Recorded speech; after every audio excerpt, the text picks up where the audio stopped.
History of English literature collectively हम जब एक साथ हम पढ़ते हैं तो ये वाला हमारा शायद बहुत से लोगों का ये पहला एक्सपीरियंस होगा। आपने इंडिविजुअल लिटरेचर पढ़ा है अभी तक, कभी कोई एज पढ़ लेते थे तो कभी किसी एज का राइटर आ जाता था सिलेबस के अंदर, लेकिन ये जो हम एक सीक्वेंस से पढ़ रहे हैं, हमने बिगिनिंग से जो हमने बिगिन किया है, तो एक तरतीब के साथ पूरे लिटरेचर को एक साथ एक नोट्स में लेके आएंगे हम।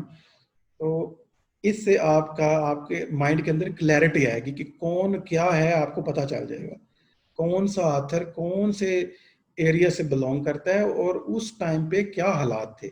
सोशल कल्चरल हालात का पता होना पॉलिटिकल का बहुत ज़रूरी है लिटरेचर को समझने के लिए। तो उस वजह से हम थोड़ी सी हमें देर भी लग रही है, क्योंकि जब तक हमें सोशियो पॉलिटिकल सिचुएशंस हमारे क्लियर नहीं होती तब तक हम उस टाइम की प्रोडक्ट को अंडरस्टैंड नहीं कर सकते। तो इस नज़रिए की वजह से हम अभी बहुत तेज़ी से उन वर्क्स को नहीं देख रहे, बल्कि हम अपना एक बैकग्राउंड सेट कर रहे हैं, क्योंकि ये जो बैकग्राउंड मिडिल एज का है स्पेशली, ये आगे चल के काफ़ी हद तक यही बैकग्राउंड है रेनेसां के लिए। तो अगर ये यहाँ पे आपके सोशियो पॉलिटिकल अंडरस्टैंडिंग अच्छी हो जाएगी तो अगले टाइम में काफ़ी आसानी रहेगी हमारे लिए। तो लास्ट टाइम पे हमने जो स्टडी किया था वो सर ऑर्फियो की जो लेजेंड है उसको हमने देखा था, रोमांस को देखा था, किस तरह ऑर्फियस और यूरिडाइसी की जो मिथिकल स्टोरी है जो ग्रीक से रोमन में आई, ओविड ने मेटामॉर्फोसिस में लिखी, उससे पहले ग्रीक में वो मकबूल थी और वो फिर आके इंग्लिश साइज हो गई, यानी सर ऑर्फियो बन गए वो। हत्या कि वो कोई नाइट नहीं थे, सर हमेशा नाइट के साथ लगता है। ओके, टुडेज जो टॉपिक है important topic that is medieval institutions. कुछ हम इंस्टीट्यूशंस की बात कर रहे हैं, इदारे जो थे उस वक्त, वो कौन कौन से थे बड़े बड़े इदारे, वो कौन सी यूनिवर्सिटीज थी, और ये बड़ी यूनिवर्सिटीज जो है मिडिल एज में ही ये स्टार्ट हुई हैं। दुनिया की कदीम तरीन जो यूनिवर्सिटी ऑक्सफोर्ड यूनिवर्सिटी और कैम्ब्रिज यूनिवर्सिटी, तो और चर्च का क्या रोल था, तो ये institution, church as a institution देखेंगे हम। So having seen some of the effects of the submersion of the English by the French, and before approaching the flowering of the English poetry in the reign of the Richard II, तो Michael Alexander कह रहे हैं कि इससे पहले कि हम Richard to के टाइम पे आए, which is the flowering time of poetry है, जहाँ पोइट्री बहुत अच्छी पोइट्री तख्लीक की गई है। रिचर्ड टू के टाइम पे वो चौसर ने पोइट्री की है, तो चौसर की पोइट्री सबसे बेहतरीन है मिडिल एज के अंदर, वो आखिरी पोइट है और उसमें रेनेसां एलिमेंट भी आते हैं उसको आप रेनेसां का पहला पोइट भी कह सकते हैं, लेकिन एज वाइज वो हाउएवर मिडिल एज में ही आता है लेकिन इसकी सोच जो है वो किसी हद तक रेनेसां से मिलती है, रेनेसां एज से। तो अभी हमने देखा था कि फ्रेंच का क्या इन्फ्लुएंस हुआ है, अभी हम ये देख रहे थे। फ्रेंच के आने से एक नया जॉनरा जो है वो इमर्ज होता है, दैट इज रोमांस। ठीक है, stories of knights, stories of the adventure and wonder and knights, इन कहानियों को हम कहते हैं रोमांस। ये नया जॉनरा फ्रेंच लाए थे, लेकिन फिर इंग्लिश में आकर जो ब्रिटेन की लेजेंडरी कैरेक्टर्स हैं उनके साथ मिक्स आती हो जाता है, और फिर चर्च रिलीजन का भी इसमें मिक्सचर है। तो ये तीन चीज़ें जब मिलती हैं तो इंग्लिश रोमांसेस जन्म लेती हैं। इंग्लिश रोमांसेस हैं वो फ्रेंच रोमांसेस से इस लिहाज से थोड़ी सी डिफरेंट है, क्योंकि इंग्लिश रोमांसेस में आर्थर और उस राउंड टेबल और नाइट्स की जो स्टोरीज हैं वही रोमांसेस बनती हैं, और जिसमें यानी ब्रिटेन एलिमेंट मिल गए, जॉनरा फ्रेंच था, और वो लोग साथ साथ क्राइस्ट को भी सर्व करते हैं।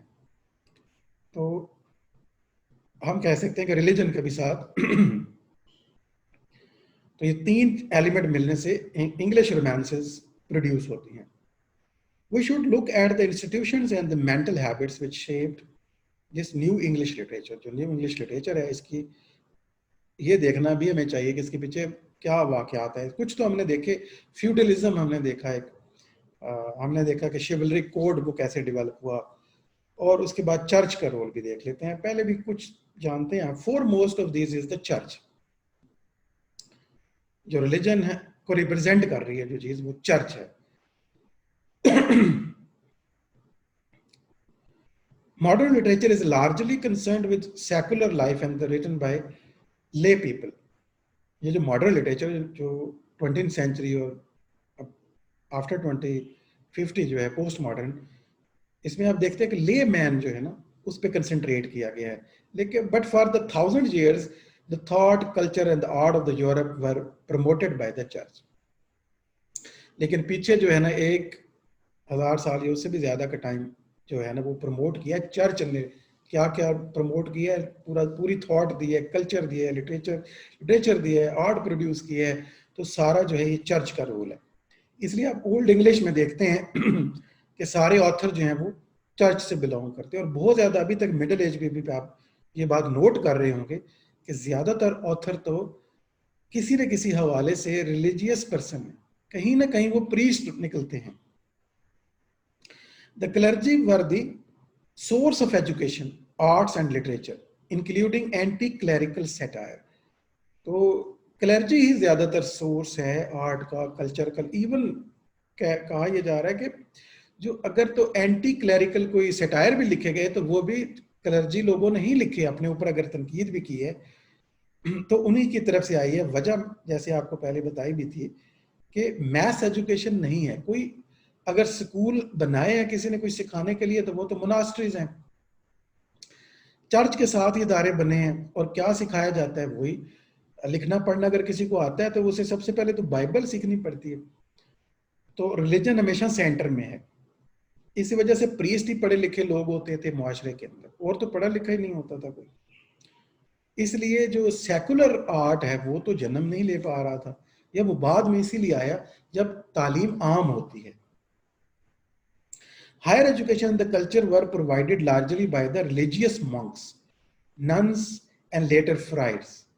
तो ये जो हायरार्की है, जो एक्लियाजियास्टिकल हायरार्की है, यानी जितने भी लोग बिलोंग करते हैं डिफरेंट टाइप के रिलीजन के लोग, जैसे मॉन्क्स हैं, नन्स हैं, फ्रायर्स हैं और प्रीस्ट, ठीक है, बिशप्स, और ये जितनी भी हायरार्की, तो इन्हीं लोगों ने एजुकेशन प्रोवाइड की है, कल्चर प्रोवाइड किया है, थॉट प्रोवाइड की है.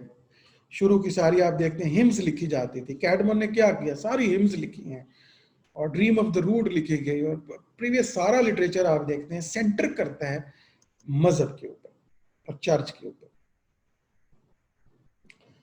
Monastic cathedrals in cities as at Winchester, Canterbury and the Westminster, ये बड़ी बड़ी मोनास्टिक प्लेसेस थी, not far from London, had schools. इनके जो अपने स्कूल थे वो सारे रिलीजियस स्कूल्स हैं, ठीक है. वहां अगर किसी को बनाया जाता था तो क्या बनाया जाता था, नन्स बनाई जाती थी, प्रीस्ट, मॉन्क्स, फ्रायर्स और ये वाली. तो ये एजुकेटेड तो होते थे ये लोग, लेकिन एक ही पर्सपेक्टिव से दुनिया को देखते थे. जैसे हमारे यहाँ मजहबी लोग आप देखेंगे कि वो एक ही पर्सपेक्टिव से देखते हैं. अगर मदरसे से जो बच्चे पढ़ते हैं कि वो सिर्फ मजहब के नजरिए से चीजों को देख सकते हैं, उस नजरिए से हट के उनकी कोई प्रैक्टिस नहीं है. जैसे लिटरेचर के स्टूडेंट की ये प्रैक्टिस होती है. From 12th century, intellectual initiative began to pass from these schools to universities. अब एक ट्रांजिशन आता है और यूनिवर्सिटीज एस्टैब्लिश होती हैं. At universities in Paris, Paris में भी यूनिवर्सिटी बनती है, और ऑक्सफोर्ड फाउंडेड, अंदाजा है एग्जैक्ट डेट का नहीं पता, 1167. ये डेट बहरहाल इंपॉर्टेंट है कि कब ऑक्सफोर्ड जो है उसकी बुनियाद रखी गई. Oxford was founded in 1167. अब आप अंदाजा लगा लें आपके बरे सखीर में कब यूनिवर्सिटी पहली आती है. आपको पता है कि ये अंग्रेज लाए थे, कोलकाता में इन्होंने यूनिवर्सिटी बनाई थी, ठीक है. कोई शायद 1800 समथिंग में या 1780-85 में शायद, हाँ 17 को 85-86 में. ये आप लोगों को चले मैं दे देता हूँ, ये भी खुद एक बड़ी अच्छी इंफॉर्मेशन है कि कोलकाता यूनिवर्सिटी जो ब्रिटिश ने बनाई थी इंडिया के अंदर पहली यूनिवर्सिटी, उसकी डेट क्या है ये आपने पता करनी है और ये फिर ग्रुप में शेयर कर दीजिएगा. और फर्स्ट जो प्रेसिडेंट मैंने आज वो क्वेश्चन भी पूछा था वो सिकंदर मिर्जा थे जिन्होंने ये जवाब दिया था, वो ठीक है. पाकिस्तान के फर्स्ट प्रेसिडेंट थे, 1956 में वो बने, क्योंकि उससे पहले आइन ही नहीं होता था और उससे पहले गवर्नर होते थे. और 1956 तक हमारी अगर देखा जाए टेक्निकली तो क्वीन जो है वो स्टिल हम हेड ऑफ द स्टेट थी, और जब आइन बना तो फिर हमारा अपना हेड ऑफ द स्टेट बन गया। खैर, the teachings of the fathers and the doctors of the church were modified by the new learning. अब हुआ ये कि पहले तो फादर्स और डॉक्टर्स बनते तो थे, डॉक्टर्स मीन ये जो चर्च के पढ़े लिखे लोग हैं उनकी बात की, of church were modified by the new learning. जब यूनिवर्सिटीज बनती हैं तो वहां कुछ नए सब्जेक्ट ऐड होते हैं, और ये बिगनिंग है, यूं समझें कि रेनेसां की तरफ ये स्टेप ले रहे हैं। अब there was in 12th century a revival of the classical learning। ये देखें, a new systematic thinking about God, man, civil society and the universe, a renaissance। यही रेनेसां थिंकिंग का डाइवर्ट होना है कि अब गॉड सेंटर्ड नहीं होगा, भाई हर चीज ही गॉड से एक्सप्लेन करने की कोशिश की जाती थी। इस मतलब जो हमारा फोकस है वो हटता है कि, और इससे हट करके इंसान क्या है, सोसाइटी क्या है, जिन्हें आप कह रहे हैं सेकुलर सब्जेक्ट्स आ गए। और पहले तो ये समझा जाता है कि गॉड या क्राइस्ट और मैरी और सेंट्स की लाइफ के अलावा कुछ भी पढ़ना, कुछ भी काम करना वक्त का ज़या है, क्योंकि ये जिंदगी तो अल्टीमेटली खुदा ने हमें दी है, तो खुदा के अलावा कुछ बात करना ही फजूल है। इस वजह से वो सारी डेवलपमेंट रुकी रही जब तक इन्होंने ये सब्जेक्ट ऐड नहीं किए, जिसे हम सेकुलर ह्यूमैनिटीज कहेंगे, जिसे हम सोशल साइंसेस कहेंगे, और यूनिवर्स के बारे में फिलॉसफी ऐड हुई। फिलॉसफी जिसे दबा दिया गया, तो क्योंकि फिलॉसफी तो reasonable logical understanding of the universe को कहते हैं फिलॉसफी, वो थियोलॉजी तो नहीं होती। और फिर जो रिलीजन की नज़र से दुनिया देखनी थी उसे हमने थियोलॉजी का नाम दिया। मैंने कहा भाई ये एक ही सब्जेक्ट है और इससे हटकर भी दुनिया देखी जा सकती है और बहुत कुछ नया सोचा जा सकता है। तो ये ऑक्सफोर्ड जब बनी तो इससे बहुत तब्दीली आती है। ये यूनिवर्सिटी देख लो 1167 में बनेगी, और कैम्ब्रिज जो है वो साथ बनेगी कुछ दिनों के बाद, कुछ सालों के बाद। तो फिर बरतानिया इस काबिल होना था ना कि उसने दुनिया पे रूल करना था। अगर ये यूनिवर्सिटीज हमने भी इन्हीं के साथ बनाई होती हैं उसी टाइम में, तो तालीम से आप कॉन्कर करते हैं दुनिया को। एजुकेशन, साइंस और टेक्नोलॉजी के बगैर डेवलपमेंट का कभी आप सोच भी नहीं सकते, आज के टाइम में भी नहीं। आज भी वही मुल्क आगे बढ़ेंगे जो साइंस और टेक्नोलॉजी में आगे बढ़ रहे हैं, जो इन्वेस्ट कर रहे हैं, उन्हीं का फ्यूचर है। और जो लोग रट्टा लगाने पे इन्वेस्ट कर रहे हैं, जैसे पाकिस्तान है, यहाँ का आप सिलेबस उठा के देख लें, सारा no critical thinking, no innovation, no creation, बस जो कॉपी पेस्ट कर लेता है वही यहाँ पे टॉप कर जाता है, और जो सोच सकता है थोड़ा सा उसकी कोई वैल्यू नहीं है। और इसलिए वजह से हमारी कंट्री अभी बहुत ज़्यादा तरक्की याफ्ता बनने की तरफ नहीं जा रही है, अपनी इस एटीट्यूड की वजह से।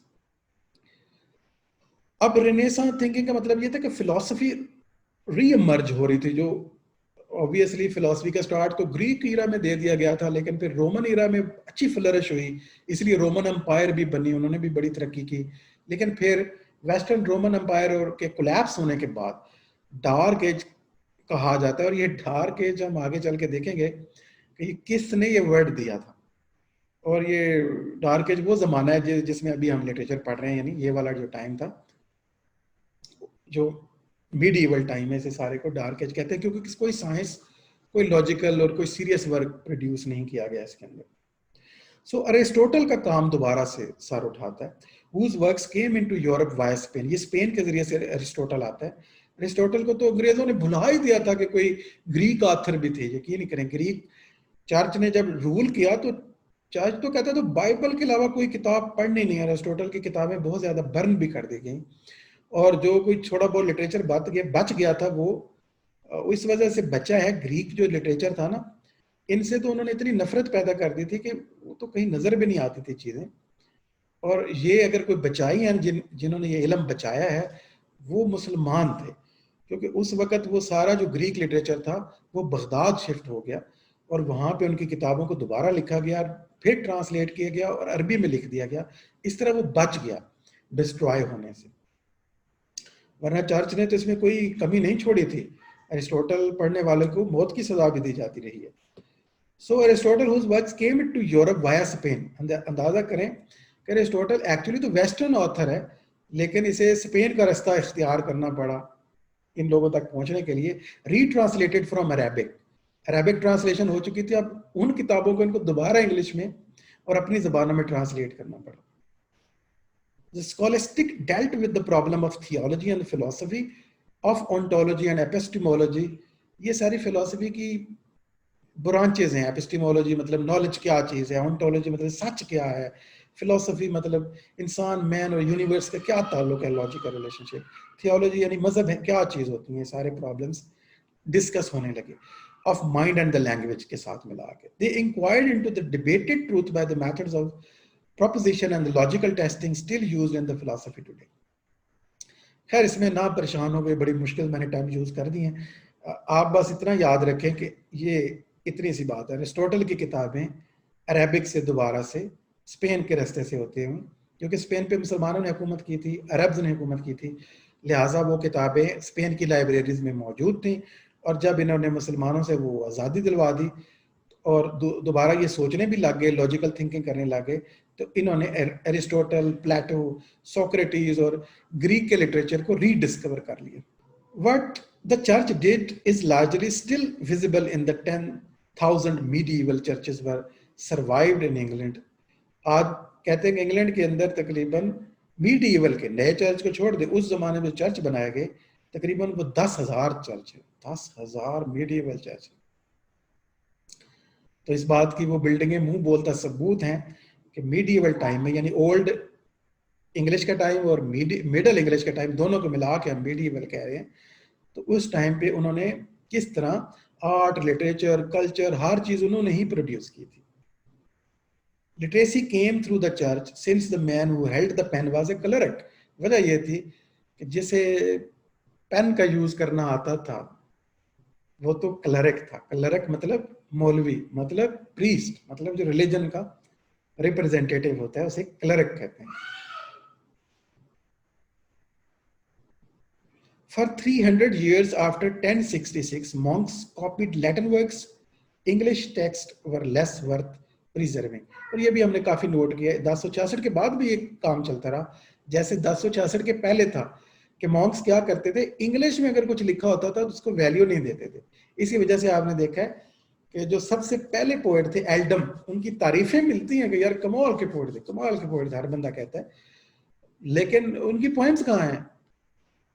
नहीं मिलते, क्योंकि मॉन्क्स जो थे और जो प्रीस्ट थे, जो क्लैरिक थे, वो समझते थे कि इंग्लिश तो कोई वर्थवाइल लैंग्वेज ही नहीं है, ये क्या, ये तो वर्नैकुलर है, स्लेव किस्म की एक लैंग्वेज है, इसकी इतनी हैसियत ही नहीं है कि इसमें चीज़ों को सेव किया जाए। और हमारी जो लाइब्रेरीज हैं, अब लाइब्रेरीज जो किताबें लिखते थे वो कौन होते थे? वो तो सारे रिलीजियस पर्सन थे, क्लैरिक्स थे, तो वो क्यों सेव करके रखते हैं ऐसी चीज़ों को, उनको क्या जरूरत पड़ी थी? दे कॉपीड लैटिन वर्क्स, ओके। और इंग्लिश को 1066 के बाद भी उन्होंने यही किया कि इंग्लिश को इतनी अहमियत नहीं दी। Much of the best English writing was holy religious. और अगर हम मिडीवल टाइम में देखें तो बेस्ट वर्क जो जनरेट किया है, ज्यादा दफा यही हुआ है कि वो रिलीजियस निकला है। उसकी वजह अब आपके ज़हनों में मैंने बिठा दिया, पूरा बैकग्राउंड आपको पता है, क्योंकि रिलीजियस ही होनी थी, क्योंकि क्लैरिक ही पढ़ना लिखना जानते थे। और अगर कोई आर्ट लिटरेचर प्रोड्यूस करता था तो ये तो हो नहीं सकता था कि उस पर रिलीजन का असर ना हो। such as that of the mystic Julian of Norwich जो हैं, Julian of Norwich और Norwich और विलियम लैंगलैंड, पायर्स फ्लोमैन, ये दोनों अगर काम इनके देखें तो ये काफ़ी हद तक हमें रिलीजियस वर्क्स जो हैं ये नज़र आते हैं हमें। लैंगलैंड का, पायर्स फ्लोमैन और जूलियन ऑफ नॉर्विच की मिस्टिक या स्पिरिचुअल राइटिंग। लेकिन इनको आगे हम थोड़ा सा डिटेल में देख लेंगे, सेपरेट इनकी डिटेल आ रही है। Medieval drama and the much medieval lyric was created to spread the gospel to the laity.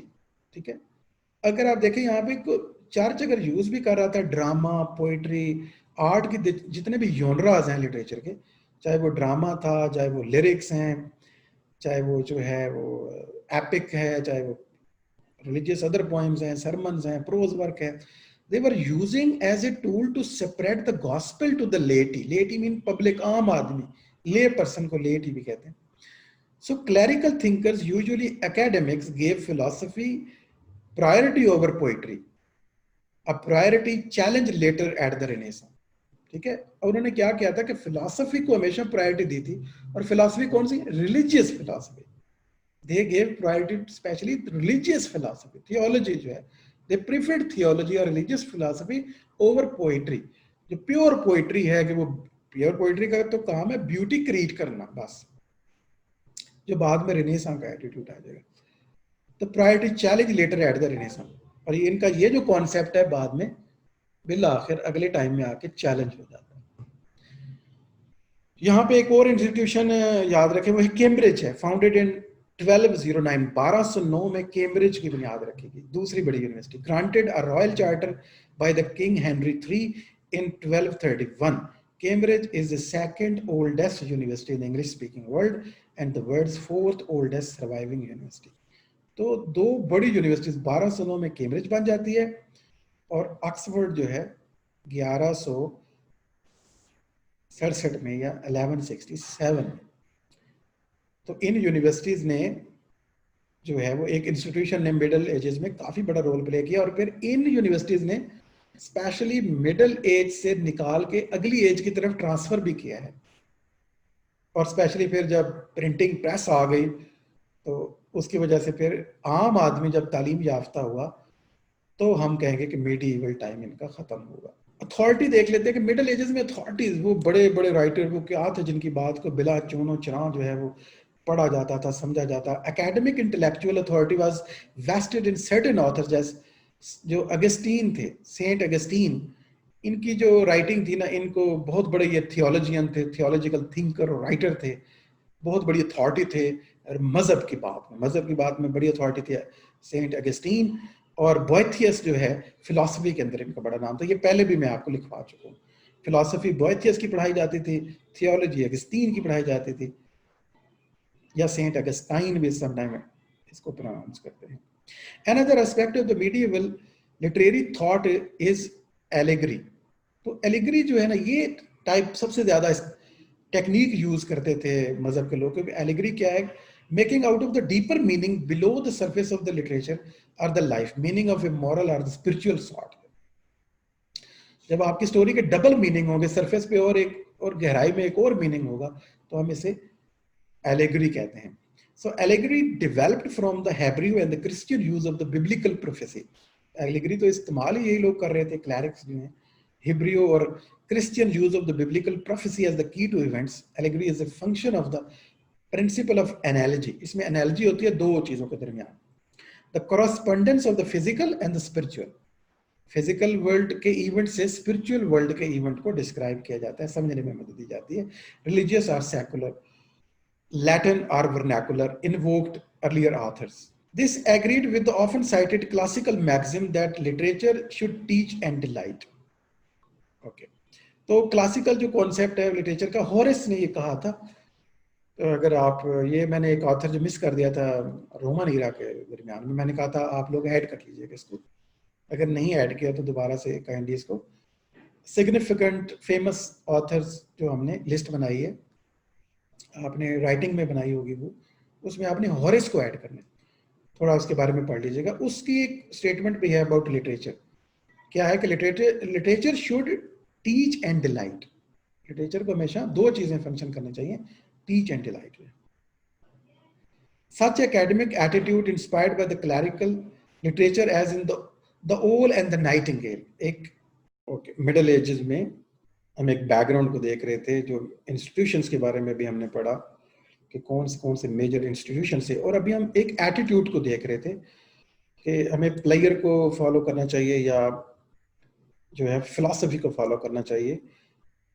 जो मिडिल एज की ज्यादातर पोइट्री, ज्यादातर लिटरेचर लिखा गया, उसमें थियोलॉजी, खासतौर पे फिलोसफिकल एंगल जो कि थियोलॉजिकल था बेसिकली, वो हमेशा डोमिनेट करता रहा। They prefer theology and philosophy over poetry and player. इस एटीट्यूड को देखें तो हमें एक पोएम में नजर आता है, मिडिल एज की ये पोएम है, और ये हमें जाहिर कर रही है उस टाइम के इस तनाव को, इस प्रॉब्लम को। The owl and the nightingale, early 13th century poem है, the owl and the Nightingale.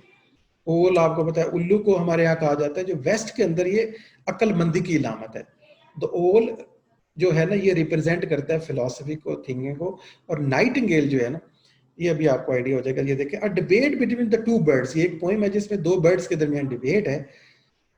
A wise ओल and A player loving Nightingale. Nightingale always seek player, वो तो गाने गाती है, एंजॉय करती है, फूलों में फिरती है, बुलबुल जिसे कहते हैं हमारे यहाँ।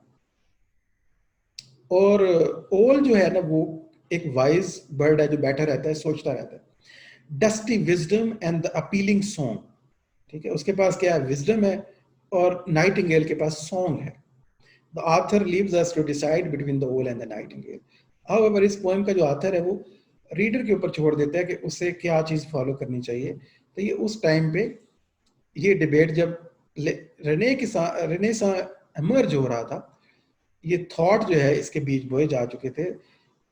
और रेनेसा में आपको पता है नाइटिंगेल, उसको ज्यादा वो हैसियत दी जाएगी। लिरिक्स जो हैं ये प्रोड्यूस की गई मिडिल एज के अंदर। The Nightingale had become the bird of the love in provincial lyrics of the early 20th century.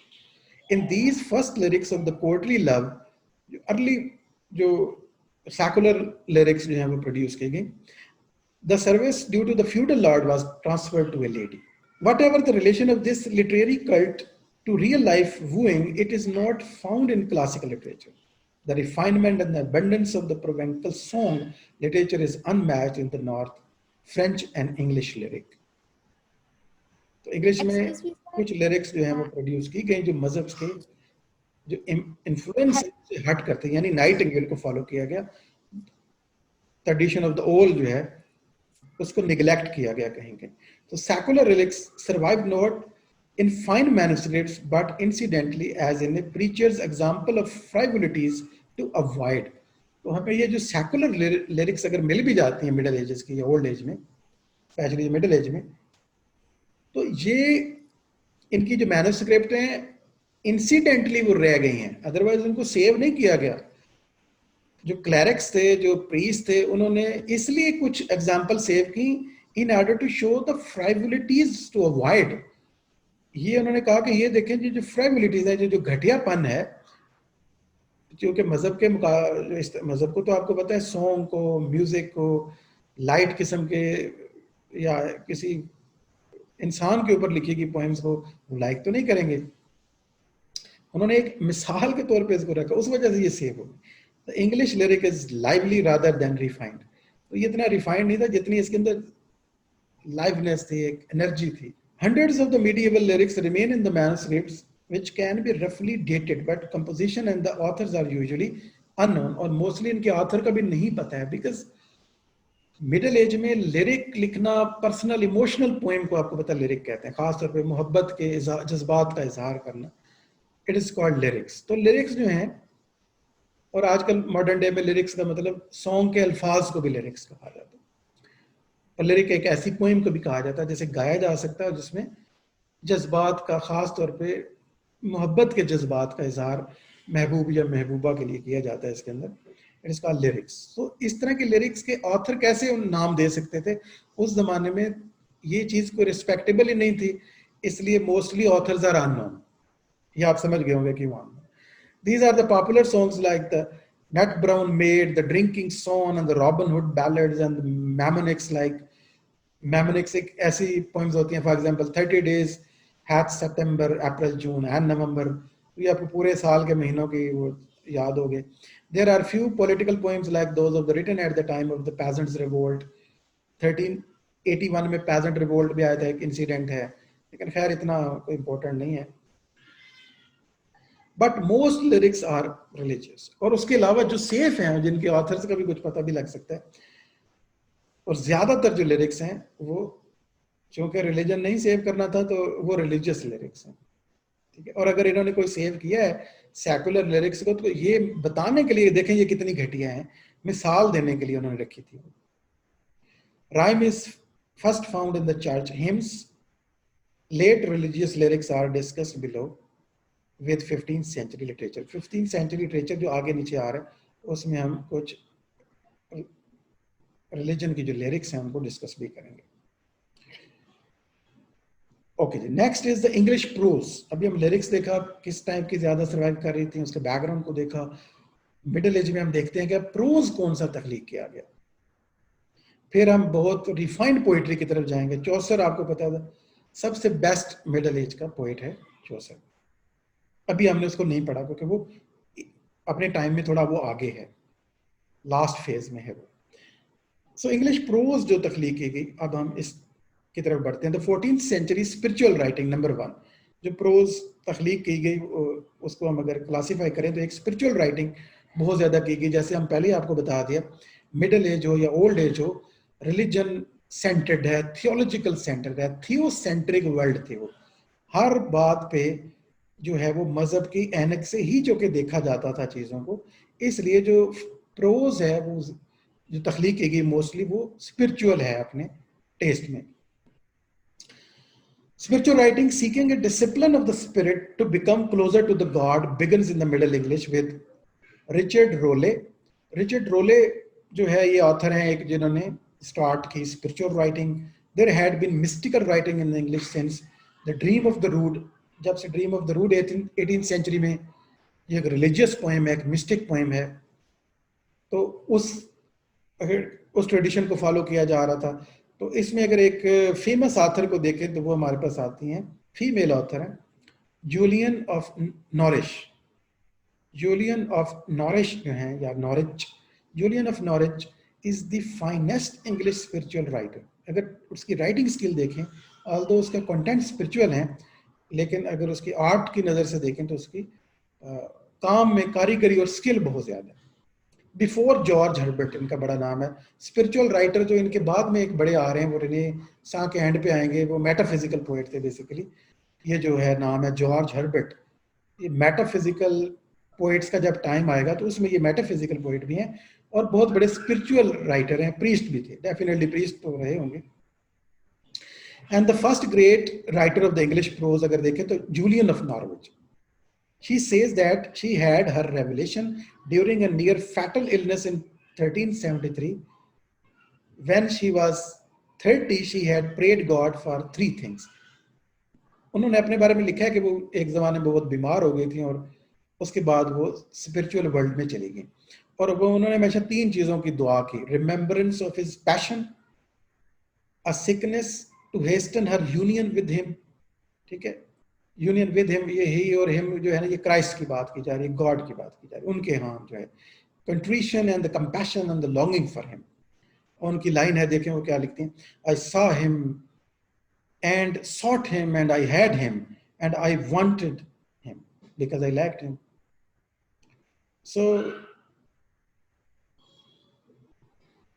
Julian of Norwich हम कह सकते हैं फर्स्ट ग्रेट मिडिल एज की प्रोज राइटर हैं, और स्पेशली इन्होंने स्पिरिचुअल राइटिंग की है सारी। फिर अगर अगला प्रोज ऑथर देखें तो वो है John Wycliffe. Born estimated date है 1330 and died in 84। Translated all the Bible into English. ये पहला बंदा है जिसने सबसे पहली कंप्लीट बाइबल जो है वो इंग्लिश में ट्रांसलेट। इससे पहले आपको पता है बाइबल डेफिनेटली ट्रांसलेट हो रही थी, आपने ओल्ड एज में भी देखा, लेकिन वो पार्ट्स एंड पीसेस में नहीं थी।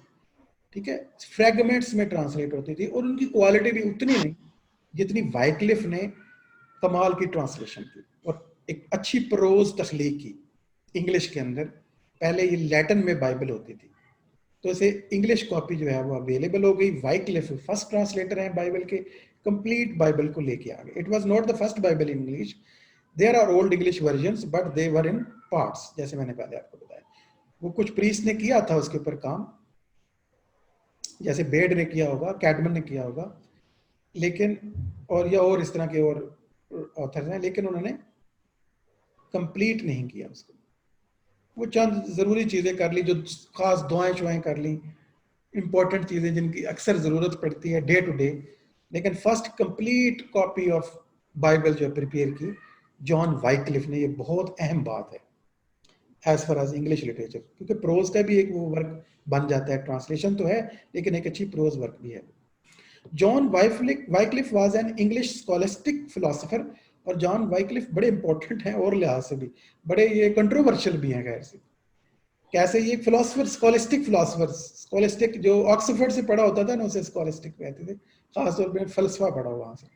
और थियोलॉजियन थे, बिब्लिकल ट्रांसलेटर, जैसे भी हमने कहा बाइबल ट्रांसलेट की। ही वॉज ऑल्सो रिफॉर्मर, वो चेंज करना चाहते थे, उन्हें बड़ी करप्शन प्रॉब्लम नजर आते थे मजहब के अंदर उनको। He was priest as a seminary professor at the university of Oxford, और उसके अलावा ये बहुत इंपॉर्टेंट जो है वो प्रोफेसर भी थे यूनिवर्सिटी ऑफ ऑक्सफोर्ड के अंदर। और इन्होंने अपना एक कल्ट भी बना लिया इन्होंने। Wycliffe's attacks on the church abuses won support, और ये काफी फेमस हुए, इन्होंने बड़ी सपोर्ट भी मिली बाकी दुनिया से जब इन्होंने चर्च की जो अब्यूजेस हैं, जो प्रॉब्लम और करप्शन को हाईलाइट किया। बट हिज डिनाइल, एक चीज है, his denial of the real presence of the Christ in the Eucharist was a heresy. लेकिन एक बात जिस पे लोग कहते थे ये हेरेसी है, हेरेटिक है, यानी हेरेसी कहते हैं जब आप मजहब की को नहीं मानते या उसकी अहम चीज बात का डिनाइल करते हैं, या तौहीन मजहब जिसे आप कह लें। हमारे यहाँ ये भी प्रॉब्लम है और इसकी सख्त सजाएं हैं। तो उनके यहाँ भी मजहब की कुछ बातें हैं जिनको आप डिनाइल नहीं कर सकते और उनके खिलाफ बात नहीं कर सकते, तो इन्होंने की। और ख़ास तौर पे किस वाक़े को झुटलाया, जिसमें क्राइस्ट का जो लास्ट सपर है, that is very famous, Christ last supper, जो आखिरी उन्होंने सपर किया था, खाना खाया था, एक शाम का खाना जिसको हम कहते हैं, अपने जो मानने वाले हैं उनके साथ, वो 12 जो डिसाइपल हैं, जो उनके बाद जिन्होंने मजहब को की तबलीग की, कहते हैं उनके 12 फॉलोवर्स से, उनको क्राइस्ट ने उनके साथ आखिरी दफा जो है ना वो खाना खाया, तो उसको कहते हैं क्राइस्ट लास्ट सपर, यूकरिस्ट भी कहते हैं इसको टर्मिनोलॉजी में। तो ये उनके मजहब की बड़ी बुनियादी चीज है, और इसका उन्होंने वाइक्लिफ ने इनकार कर दिया सिरे से। इस फॉलोवर्स नोन एज लोलर्ड्स, इसके पैरोकारों को लोलर्ड्स कहते हैं, ये बाकायदा इनको टर्म भी दी गई। वाइक्लिफ के जो पैरोकार बन गए, were repressed and his own polemics suppressed, इसके टाइम के बाद लोगों को रिप्रेस किया गया, इसकी राइटिंग को सप्रेस कर दिया गया, और ये कंट्रोवर्शियल जो चीजें हैं उसको जब्त कर लिया गया। लेकिन वाइक्लिफ को आप कह सकते हैं वाज रिफॉर्मर। रिफॉर्मर होता है जो रिफॉर्म करना चाहता है, सिस्टम को बदल देना चाहता है, नई चीजें लेके आना चाहता है, पुरानी चीजों से दुनिया को निकालना चाहता है। जैसे सर सैयद अहमद खान ने, वो भी एक रिफॉर्मर थे, और यहाँ पे इंडिया के अंदर उन्होंने मुसलमानों को अब उनकी पस्ती से निकालने के लिए बहुत सी तब्दीलियां सजेस्ट की थी उनकी थिंकिंग के अंदर। और अब यकीन माने कि सर सैयद अहमद खान के एसेज अब नहीं पढ़ाए जा सकते, जो पाकिस्तान अब बन गया है। इसमें तो सर सैयद अहमद खान के वो किताब जो है वो कोई पढ़ ले तो हैरान ही हो जाए कि ये एक टाइम था कि हम कैसे सोचते थे, और आज हम दोबारा से कितने इनटॉलरेंट हो चुके हैं। The Bible his followers produced lacks the qualities which made Luther's version the exemplar of the modern German. बाद में जो बाइबल का लूथर ने वर्जन यूज किया है, लूथर भी एक रिफॉर्मर है, जो बाद में, ये लूथर वही शख्स है जो कैथोलिक्स के अगेंस्ट तहरीक चलाता है, ये जर्मनी से हैं, और इन्होंने बाइबल को जर्मन में ट्रांसलेट कर किया था। उस वर्जन को बहरहाल कहते हैं कि वो बहुत अच्छा वर्जन था, और उसमें इन्होंने नए फिरके की बुनियाद रख दी थी लूथर ने, जिसे कहते हैं प्रोटेस्टेंट्स। इन्होंने प्रोटेस्ट किया, प्रोटेस्टेंट कहते ही उन्हें इस वजह से हैं। Luther and the company translated their own Bible, they produced their own literature, and they protested against the system of Catholics. तो एक नया फिरका बन गया प्रोटेस्टेंट, जो बाद में आपको पता है इंग्लैंड, वो वाकया मैंने आपको बताया था कि किस बादशाह ने तलाक देनी थी तो मामला मजहब तब्दील, फिरका तब्दील करने पर पहुंच गए। तो ये एक तो प्रोज का हमने देखा साइड जो है वो रिलीजियस प्रोज थी, स्पिरिचुअल प्रोज और रिलीजन के लोग हैं। कुछ सेकुलर प्रोज की अब बात हो जाए, प्रोज की हम बात कर रहे हैं अभी। तो सेकुलर प्रोज, जो नॉन रिलीजियस प्रोज आप कह लें या सेकुलर, उसको नाम दे देंगे। John Trevisa, okay, John Trevisa translated a French encyclopedia and Latin world history. इसने फ्रेंच से इंसाइक्लोपीडिया ट्रांसलेट किया, फ्रेंच का इंसाइक्लोपीडिया जो जनरल मालूमात होती हैं, आपको पता है हर चीज़ की, और लैटिन वर्ल्ड हिस्ट्री जो है, वर्ल्ड हिस्ट्री जो लैटिन में लिखी गई थी, उस वक्त दुनिया की तारीख लिखी गई थी उस टाइम की, लैटिन वर्ल्ड हिस्ट्री, ये दोनों बुक इंग्लिश में लेके आया जॉन ट्रेविसा। तो ये भी एक प्रोज की एक कंट्रीब्यूशन थी। Sir John Mandeville or Mandeville, who wrote his travels at this time, may have been as fictional as most of his stories. तो जॉन मैनविले ने ट्रैवल स्टोरीज लिखी, ये शायद ज़्यादा इसका फॉन्ट है, मैं इसको ज़रा कम कर दूँ। तो उन्होंने कुछ ट्रैवल स्टोरीज जो है ना वो सामने वो लेके आए, इसको भी हम प्रोज के वर्क्स में डेफिनेटली शुमार करेंगे। लेकिन अगर हम देखें कि ट्रैवल स्टोरीज सबसे पहले किसने लिखी, जो ट्रैवल लॉग्स कहलाते हैं, तो वो पॉज़ेनियस थे। ओके, पॉज़ेनियस जो है ना ये ग्रीक जो है वो थिंकर है, सो ग्रीक राइटर है, sorry, so wrote Greek geographer Pausanias, one of the very first travel writers, in his 2nd century book Herodotus Prodigus, और जिनका दूसरा नाम है डिस्क्रिप्शन ऑफ द ग्रीस, ज़रा हम इस नाम से याद रखेंगे, डिस्क्रिप्शन ऑफ द ग्रीस, वो तो ग्रीक वर्ड है। सो डिस्क्रिप्शन ऑफ द ग्रीस यानी ग्रीस के बारे में सारा डिस्क्राइब किया, ग्रीस की सैर की, और इन्होंने एक ट्रैवल बुक लिखी। आज भी ट्रैवल लॉग, जो मेरे फेवरेट ऑथर्स हैं वो भी काफ़ी उन्होंने ट्रैवल लॉग लिखे हैं। मुसलसल हुसैन तारड़, कभी आपने अगर पढ़ा हो तो मैंने इनकी काफ़ी किताबें पढ़ी हैं, पाकिस्तान के मेरे ख्याल में सबसे बेस्ट ऑथर हैं। उसके यानी जॉन मैंडविले ने ट्रैवल्स राइटिंग की, जॉन ट्रेविसा ने ट्रांसलेट किया, ये सेकुलर प्रोज हम देख रहे हैं वो तख्लीक पा रही है।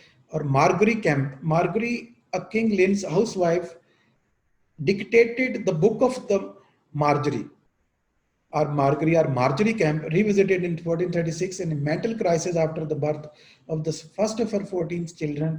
She had a religious conversion. Her confessional testament is a fascinating and artless. तो इसने अपनी कन्फेशनल एक टेस्टामेंट्स लिखे हैं, अपनी लाइफ के बारे में कुछ लिखे हैं, the book of the Marjorie camp.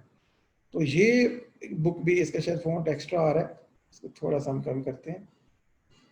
ये भी अच्छा एक प्रोज वर्क है, मार्जरी कैंप ने तख्लीक किया था, और इसने अपने कन्फेशंस लिखे, अपनी लाइफ की स्टोरी एक लिहाज से लिखी है, थोड़ी सी बायोग्राफिकल है। तो ये भी एक हमारे पास एक सेकुलर प्रोज आ जाती है। तो सेकुलर प्रोज में हमने मार्जरी कैंप की बुक है, उसको the book of the Marjorie camp ये आ जाती है। उसके अलावा मैंडविल की ट्रैवल्स राइटिंग, और जॉन ट्रेविसा की French encyclopedia, Latin world history, और वाइक्लिफ की आपको पता है बाइबल की ट्रांसलेशन, कंप्लीट ये फर्स्ट बाइबल ट्रांसलेशन भी हम इसे कह सकते हैं, ये रिलीजियस प्रोज में आ जाएगी। और जूलियन ऑफ नॉर्विच, ये भी रिलीजियस प्रोज में आ जाएगी, स्पिरिचुअल राइटिंग की हमने। ओके जी, अब इसके नेक्स्ट फेज की तरफ चलते हैं, which is called the Ricardian poetry. तो रिकॉर्डियन पोइट्री जो है ये रिचर्ड II के टाइम को हम कहते हैं कि ये रिकॉर्डियन पोइट्री है। You can see the screen now. The reign of the Richard II saw the arrival of the mature poetic literature in Middle English. Besides lyric and the religious prose of the highest quality, we have spirited Arthurian verse romances. तो Ricardian poetry जो कि Richard II का time है, इसमें सबसे ज़्यादा mature literature और art तख्लीक किया गया। इसी के अंदर हम देखते हैं जेफरी चौसर और जॉन गॉवर जैसे नाम है। जेफरी चौसर जो सबसे बेस्ट ऑथर हम कहेंगे मिडिल एज के हैं, अगर एक ऑथर हमें लेना हो मिडिल एज का तो हम लेंगे जेफरी चौसर को। और रिकॉर्डियन पोइट्री ये रिचर्ड II के नाम से ही डिराइव टर्म है, रिकॉर्डियन पोइट्री। सो इसमें हम दो ग्रेट पोएम्स सबसे पहले मेंशन हो रही हैं, वो है the Piers Plowman and Sir Gawain and the Green Knight. इसमें Sir Gawain and the Green Knight के ऑथर का हमें नहीं पता है, पायर्स प्लोमैन के ऑथर के बारे में भी थोड़ा सा डाउट है, लेकिन हाउएवर वो लैंगलैंड ने लिखी है कहा जाता है।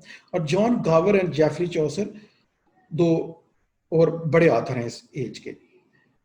दे establish the English decasyllable verse of France and Italy. France और इटली में जो डेकासिलेबल वर्स टाइप यूज हो रही थी, इन्होंने इंग्लिश में उसे एस्टैब्लिश किया है। Chaucer's importance is not merely historical, he is as humane as any English non-dramatic poet, with a versatility and narrative skill never exceeded. जो उन्होंने काम किया वो सबसे बेस्ट है। Gobber wrote in 3 languages, Chaucer in English only, an instrument with a richer tone and a deeper social reach than French and Latin.